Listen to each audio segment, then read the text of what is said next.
him to know what finally sent me out. No, 'cause we crashed so long ago, and I don't know how I never said no. All the things I didn't wanna do, and all the things you did to me too. No, I couldn't stop you, and it was too much, because like a drug, you're just never enough.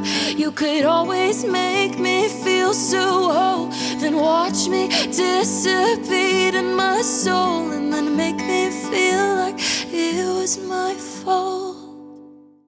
Welcome to SongTellers, where singers and songwriters share the story behind their songs and perform them live. Today's guest is Gracen Wynn, Dallas-based singer who connects with her audience through heartfelt songwriting and a voice that is both powerful and soothing. Her song Chasing Lights is featured in Star Stable Online, one of the biggest online games out today, and her 2024 single Stop the Car has been nominated for both Song of the Year and Best Pop Song by the Dallas Entertainment Awards. Her latest release, Second Chances, is out now on all major streaming platforms. This is Gracen Wynn.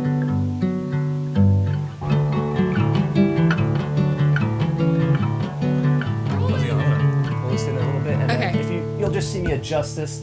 Don't just ignore me. Yeah, cool. All right, thanks so much for being here. Thank you for having me. Yeah, Thank I'm excited. you. Me too. I'm excited for you to share your music. First, I want to throw an interactive question for you and the audience. And so you guys watching, leave a comment with your answer, and don't forget to like, subscribe, all that good stuff. Here's the question. Okay. All right. What's one song that always makes you emotional when you listen to it every single time? Okay.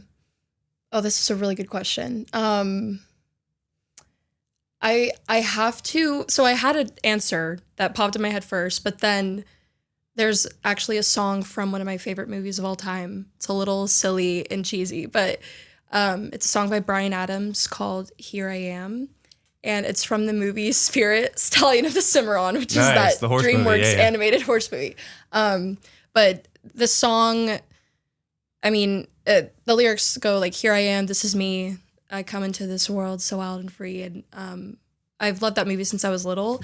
But the song is kind of just like, every time I listen to it, I like cry, like uncontrollably cry, just because it, like the message of it is just like, this is me, like here I am. Yeah. That's awesome. Yeah. Mine, you know Linkin Park. Yeah. So there's a song called Waiting for the End from like their A Thousand Suns album. It came out like, I don't know, 10 years plus. Cool. But there's this one note that he sings, holding on to what I haven't got, near the end of the song, when there's like a climax. There's like 8 things going on, a lot of dubs and stuff like that, and it's piercing through the mix. And I don't know what it is. Every single time I hear that, my body like physically reacts. My eyes water up, and I get the chills. You know what I'm talking about? I'll send it to you. But it's weird because it's like it's like you'd think after listening to it a bunch of times that wouldn't happen. But it's weird. Just thinking about it kind of like gets me the chills. It's nuts. Yeah. So I get that. Fun fact about that Bryan Adams. He did the song to that Robin Hood movie like years ago. Everything I do it for you. Yeah. And when he wrote that song, the execs were like, "This is cheesy. We don't want you to have it." And like he kind of forced his way through, and like that song became like a ginormous hit. He is just so Every time I listen to him, it's just nostalgia. Yeah, seriously. Yeah. It's like 80s all the way, 80s and 90s for sure. I want to talk about your recent nomination. Dallas Entertainment Awards. Congratulations. Thank you so much. Yeah, so you're nominated for Best Song. So Best Pop Song. And Song of the Year, right? Yeah. Yeah, both Stop the Car. Nice. With that one. That's and then, awesome. Best Pop Act, and then Best Pop Vocalist. That's really cool. It's very crazy to me. That's awesome. Yeah. Yeah, tell me about Stop the Car. Tell me about like the process, the meaning behind it and everything. Yeah, so Stop the Car, if I'm not mistaken, I wrote it in 2023, near the end of the year. I was just in my apartment, my room in my apartment. I went to UNT, and I was I was thinking of a relationship and an experience that happened. So basically, I reconnected with my ex, but not in any like romantic way. It was just, I saw him actually at a live show, and he was taking photos, and we started like catching up again, like hanging out, very platonic and stuff. But so I was in the car with him, and he like started like speeding through like a residential neighborhood, and it was like one of like those moments where you like think you're going to die if like anything could have gone wrong in like any split second, and it was really scary. And so like fast forward to when I was writing the song, I just thought about that, and I thought about that experience and how it kind of encapsulated our whole relationship when we were together back in like way beginning of high school. So very like it was a long gap from when we were together when I saw him again. Yeah. And I kind of just had in my mind, like, stop the car. And I was like, oh, like, stop the car. And then I started just playing the chords. And then it kind of just started out with, I like to freestyle when I'm starting to write a song and just hit record on the voice memos. And yeah, I just started singing stop the car and then la-di-da and da-da-da. And I just kind of wrote it very shortly, I feel like. It took maybe a few days max to write it out fully. But yeah, it was just it's very cathartic, I feel like, especially with a relationship that was so significant, mainly in a negative way, to finally write about that and like years later. Yeah. Yeah. And the whole stopping the car is like when not feeling safe in the car with somebody is like a metaphor for maybe how it was for the real thing. Yeah, for sure. Absolutely. That's exactly it. Yeah.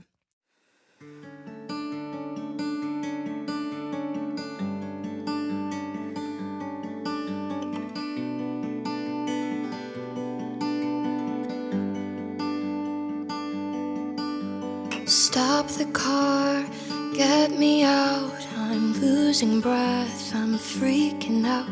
Can't get you off me even if I tried.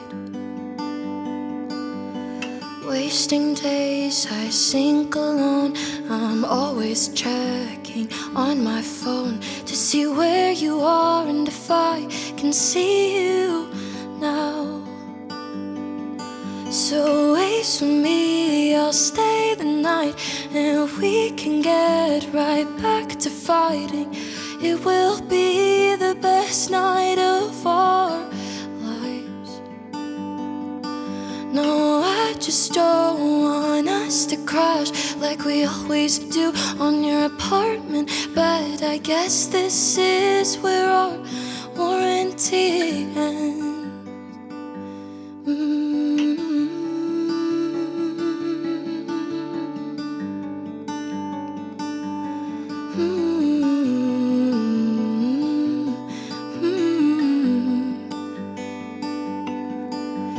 Drop me off, walking down the road.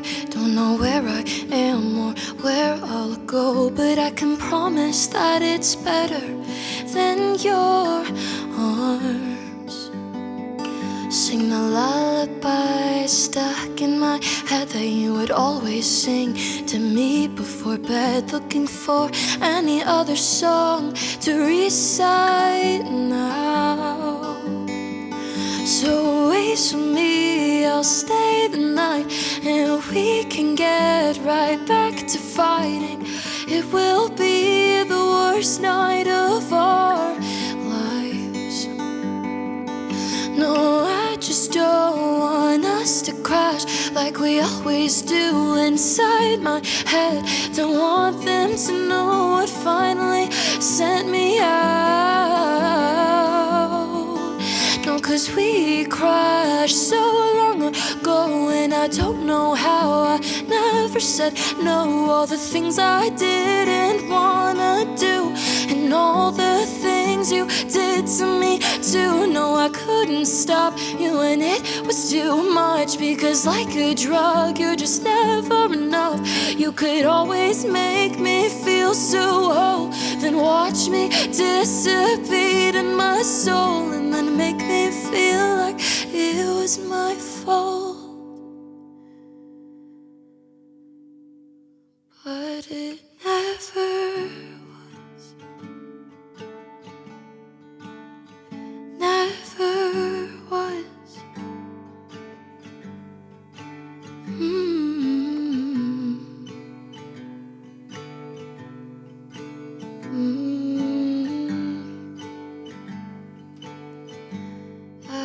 just cared too much. You didn't care enough.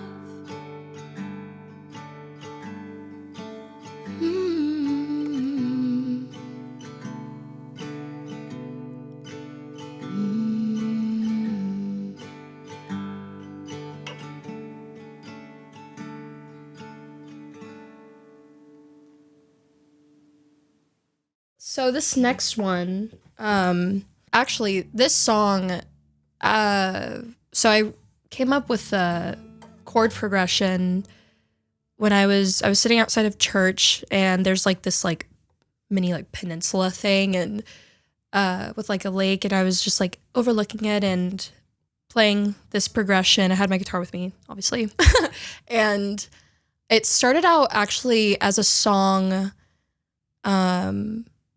to God, and it was about how I feel like he had abandoned me during a portion of my life, that I was going through something really hard when I was really little, and it was kind of not any like form of resentment or anything, but just it started out just like posing a lot of different questions, like why did I have to go through this? And over time, when I would like play the song back in my room at the same apartment, it completely kind of like I felt like he didn't actually abandon me, and that what I went through was something I had to go through for my own character development and strength. And then eventually I was led to completely rewrite the song, but keeping the same progression. And this new version came about when there was like a lot of negative like things happening in the world, and I felt like I couldn't like do anything to like contribute in a good way, and it was just like a feeling of helplessness almost. And I think the first line that I wrote for it was, I'm feeling the static of a world who's ignoring things, because like there's like so much going on, but it feels like nobody was paying attention. And I couldn't really talk to anyone about it, but it turned into a song about understanding that we are all here for a purpose, and we have our own gifts and everything to contribute to the betterment of this world. And just kind of like, it's just a message about being grateful to have like the breath in our lungs, and we wake up every day with new opportunities and life. So That's great. Yeah, you lay out some good philosophical questions there. What's the song called, by the way? it's called Life Worth Breathing. Life Worth Breathing. All right. Yeah. Take it away whenever you're ready. Thank you. All right.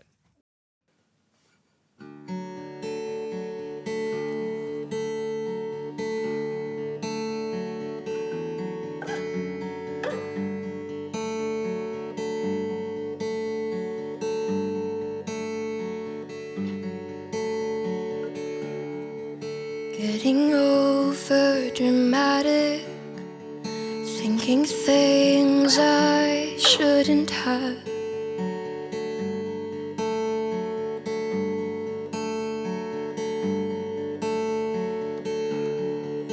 Wear the same clothes for 3 days and say it's not getting bad.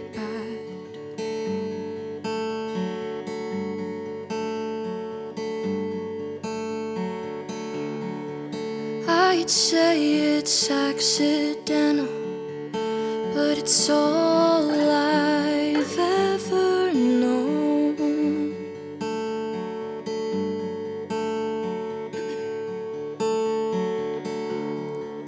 How'd it get up and go out?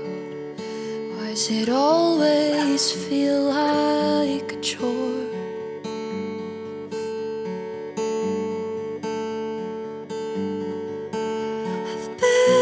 So afraid to get up on my feet, but oh, isolate a feeling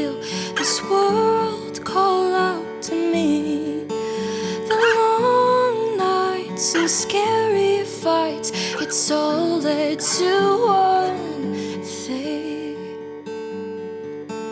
a life that is worth breathing.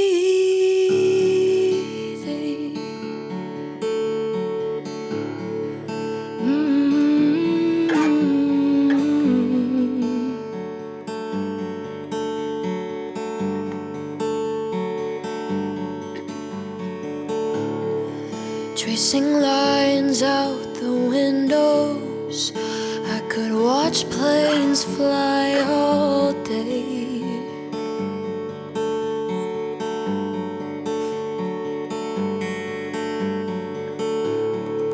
Count the houses I pass and note the trees and how they sway.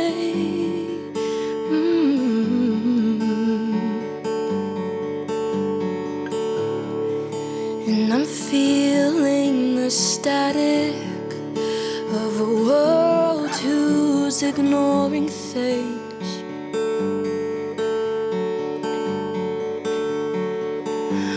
Oh, it's funny how we all seem so fine, but beneath we're tearing at the seams. Oh, I've been so afraid to go out chasing dreams, but all eyes are laid to feel this world call out to me. The short days with nothing to say, it's all led to one thing: is it's all aligning as it say, for a life that is worth breathing.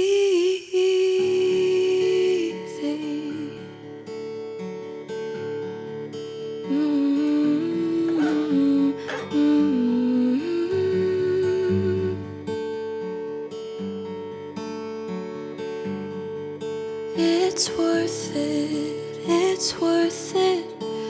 Your life is worth.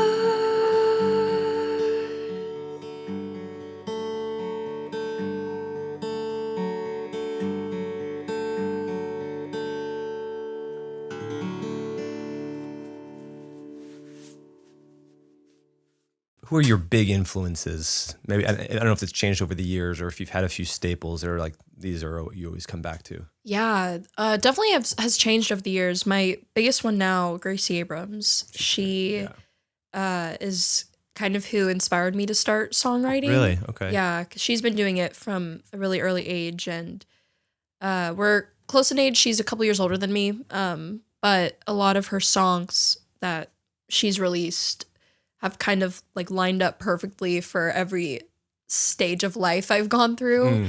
But yeah, just her vulnerability and openness, I feel like, in addressing like issues in ourselves, but also writing about like experiences with other people has really inspired me. And vocally, I grew up listening to like Ellie Goulding and Kehlani, and I've learned a lot of Demi Lovato too, I have to add.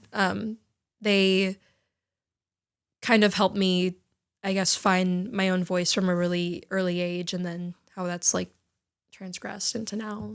And how do you go about how do you go about doing that? Because like take Ellie Goulding, she has a very distinctive like tone, very breathy, right? Yeah. And like very distinctive. So I'm assuming when you're younger, you're kind of like borrowing from other people, and then until you kind of find like an amalgamation that kind of fits you the most. Yeah. Because with her music, I feel like whenever, because I love singing harmonies, and I can kind of just usually have a harmony, and I can usually just hear it in my head for every song I know that I listen to. And I think with her music, I really started to like channel that and like really click into that, because in my songs now, I really love recording like harmonies, like in vocal stacks and stuff. And with like runs and whatnot. She's so talented in like all of those things. And so I was really interested in that by her, but also like the production of her music too. It's just so like cool. Yeah, layered for sure. A lot of vocal layers. Yeah. When I used to play in a band, I wasn't big on the vocal side of things because I'm not a singer. And so our singer that joined was a very established singer, and he was like, I gotta stack this. I'm like, do we really need like 24 tracks of vocals? But he was right. It like makes such a big difference. So Even when cool. you're singing the same like vocal take, Yeah. and you're doubling it or tripling it, even though you might have like the main lead or do a comp of those and make something sound, but even if you have the main lead and you tuck all those in the back, it adds so much more dimension when you have those, unless you're trying to do something like super stripped or raw, you know what I mean? Mm-hmm. And then going back to Gracie Abrams, it's funny you mentioned that you've been following her for a while, and somebody who I know who she is, but I just know her from the last year. Yeah. Right? Because it's so funny about artists who blow up. You think they just like blew up overnight. Yeah. But so how she's been working. She's been working, like a long right? time, yeah. So you see that even me, somebody who knows that, having been involved in music my whole life, you don't realize like how many hours these artists that just seemingly come out of nowhere have been working to like get their names out. Sabrina Carpenter is one that I think of in that sense too. Like currently she's been a big inspiration. But yeah, like I think she has like 6 albums out. And I didn't even know that either until I heard her. I think it was on Tiny Desk, or I saw her on an interview where she was talking about that. She's like, it's been a long road. I'm like, what? And then I went up and looked her up on Spotify, and I saw all this work in her discography. I'm like, holy crap. Yeah. So it's like another throwback that just made me think of this is like back in the day, Maroon 5 is an example. Yes. They their album Songs About Jane was out for like 2 or 3 years before they even blew up. And he's like, no, this is a good album. I'm not going to keep writing new stuff. I'm going to just keep working this and promoting this album until it blows up. And eventually it did. That's so cool. But yeah, the album was out for a while. So I think if you've got something good and you believe in it, just keep trying to get it out there. Yeah, absolutely. Yeah. Let's do another song. Yeah. Cool. What do you want to do next? So this next one is called Second Chances. And I just released it on the 17th, so Friday. Awesome. So yeah. A lot of these songs that I'm singing were mainly written in like 2023 and kind of like worked on in 2024. Second Chances specifically was actually written, now that I think about it, in September of 2022. So it was one of it was in like the first like 5 songs I had written ever. And I wrote it a few days before my birthday, and I was going through a lot of emotions. I had recently stopped talking to someone that was really like, that played a very important like role in my life. And that was very important to me. And I kind of spiraled a little bit and but in like a controlled way, because I just sat down and started writing, which that first year of writing, it all was so new to me that like initially, like whenever I would spiral and like in high school, for example, I would turn to things that weren't really good for you at all. And it was like a habitual thing. And I was approaching what I was feeling in this new way. And it definitely, I feel like, brought me a new sense of like peace and that experience. And now, like when I go through anything, I'm usually like just sitting down and trying to write it out. That's awesome. Whether it's like journaling or it's like making a song. But that's comforting to know that you can like go somewhere when you feel like, if that's whatever your outlet is, and you feel it's a positive one too. Yeah, for sure. Yeah.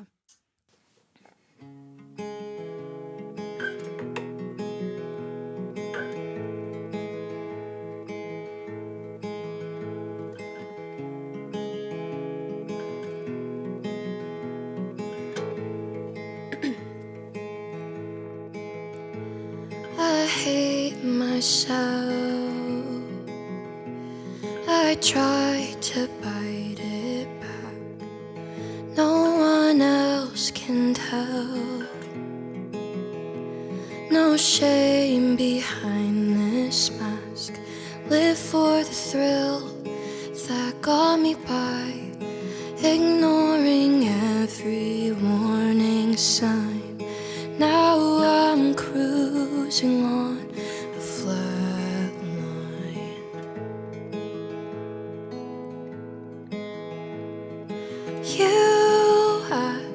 something, hear it all the time. Hey, how's it go? Oh, well, you know, I'm doing fine. Give myself second chances. Now I'm pushing 5. Hey, how's it go? Well, I don't know, don't think I'm fine.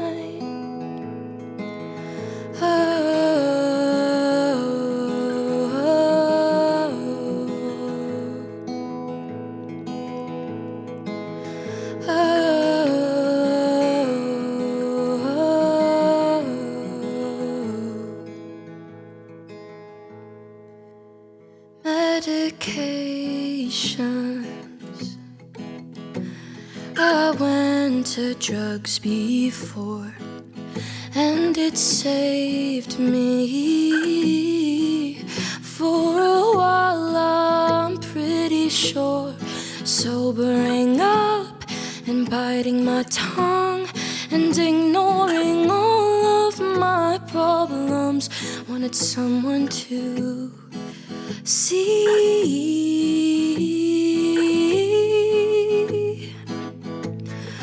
Oh, you ask something, hear it all the time. Hey, how's it go? Oh, well, you know, I'm doing fine. Give myself second chances. Now I'm pushing 9. Hey, how's it go? Well, I don't know, don't think I'm fine. No, no. Oh,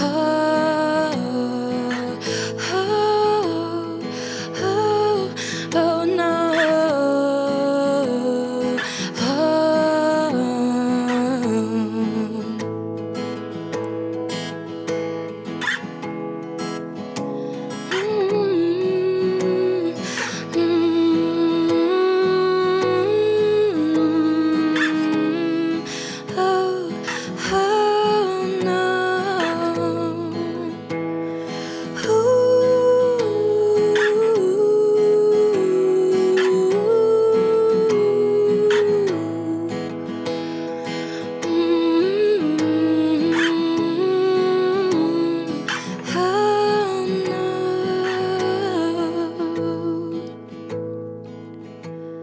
Second chances, take for granted everything I know.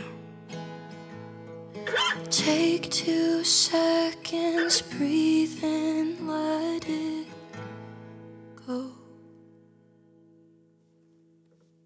All right, let's do one more. Which one do you want to do for your last one? Cool. So I was going to do a different one, but I think this last one is one that I want to do or feel like I should do. And it's called Black Box. And I wrote it about, it's kind of taken the perspective of multiple experiences that I've gone through when I was little, but even now currently. It's a song about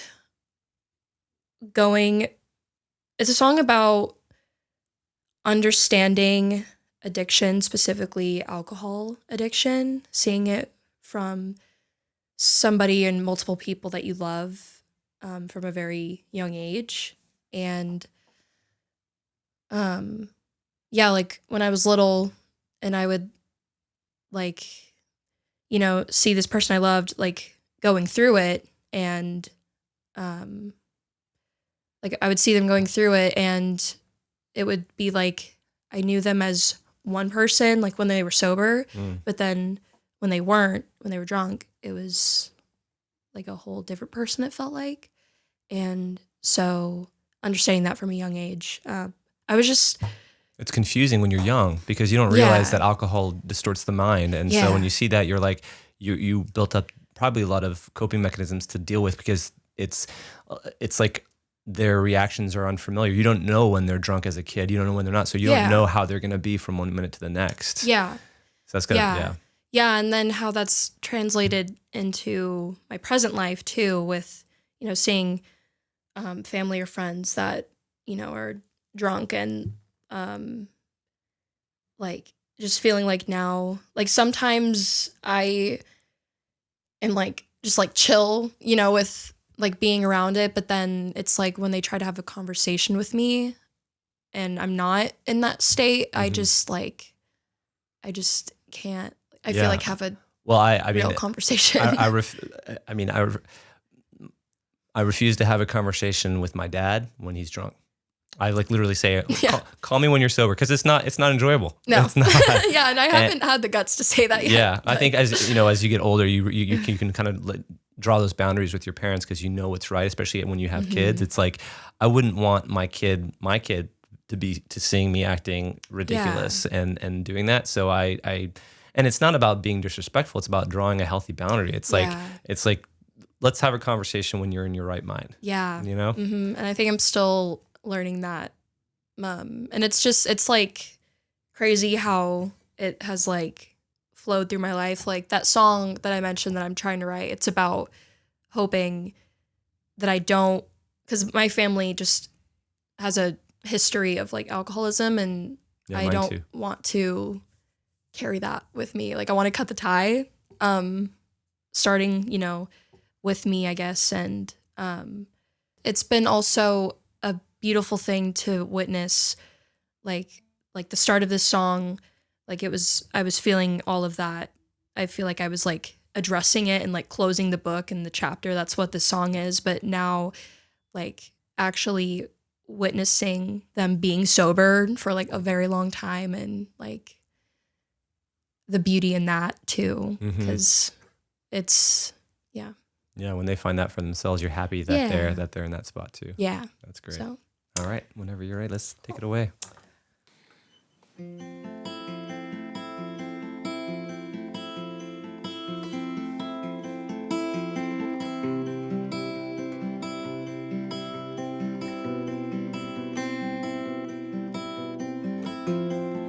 I don't really know how to put this.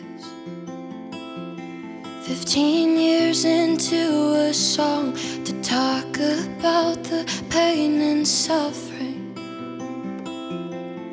of a life I used to live, where all I knew was desolation. And when I'd like to see you next,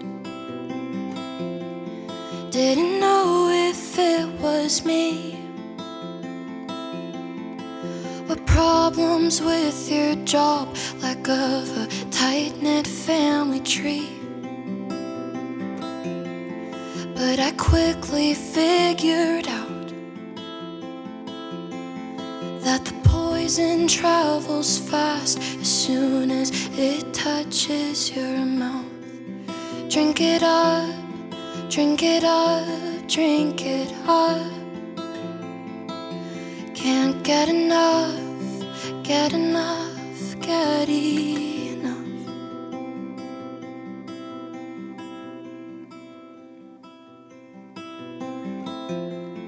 I don't really know how to say this, but I struggled for a while. I forced the smile upon my mouth,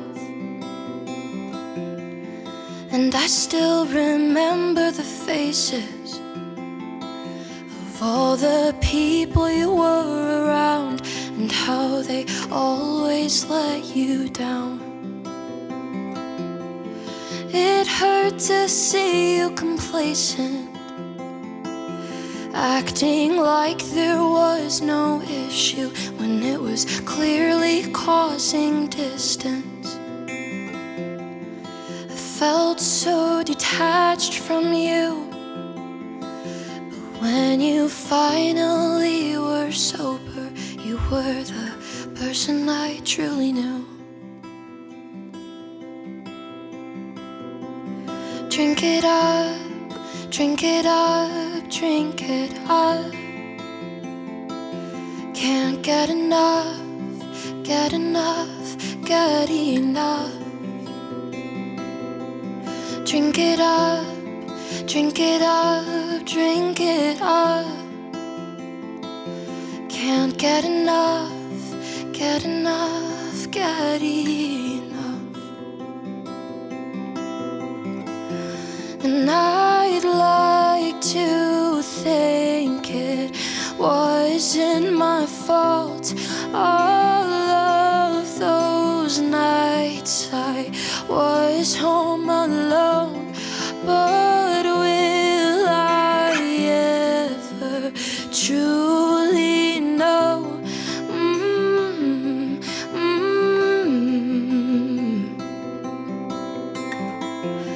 Thought it was us against the whole world, but you went and flipped mine inside out.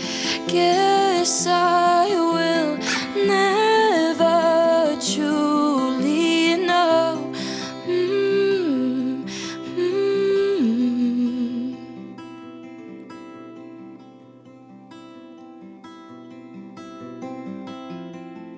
I don't really know what I'm thinking, sitting here all these years later and letting it all sink in. But it's nice to let it go.